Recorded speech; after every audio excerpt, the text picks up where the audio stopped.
మన ముఖ్యమంత్రి నారా చంద్రబాబు నాయుడు గారు, మరో ఇద్దరు మంత్రులు, ఐదుగురు ఐపీఎస్ అధికారులు సింగపూర్ వెళ్లి, సింగపూర్‌ని అమరావతిలో భాగస్వామ్యం చేస్తామంటూ, మరలా నిర్మిస్తాం అక్కడ జరిగినటువంటి ఒప్పందాలన్నీ అంటూ వారు సింగపూర్‌కెళ్తే, చంద్రబాబు నాయుడు గారు సింగపూర్‌లోనే ఉన్నప్పుడు సింగపూర్ ప్రభుత్వం అక్కడ మినిస్టర్ టాన్ సెలిన్ ఒక సంచలనమైన ప్రకటన చేశారు.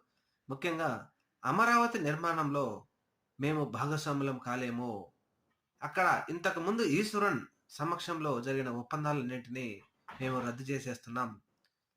ఆంధ్రప్రదేశ్ రాష్ట్రంలోని అమరావతి నిర్మాణంలో మేము ఎట్టి పరిస్థితుల్లో భాగస్వామ్యం కాలేమంటూ అక్కడ ప్రభుత్వం మంత్రులు అనౌన్స్ చేయడంతో చంద్రబాబు నాయుడు గారికి, ఆయన పార్టీ మంత్రులకు నోట్లో వెలక్కాయ పడ్డయినట్టుగా ఉంది. మరి దీని మీద ఏల్లో మీడియా గాని, అధికార పార్టీకి చెందినటువంటి నాయకులు కానీ ఏ ఒక్కరు కూడా నోరు మెదపడం లేదు.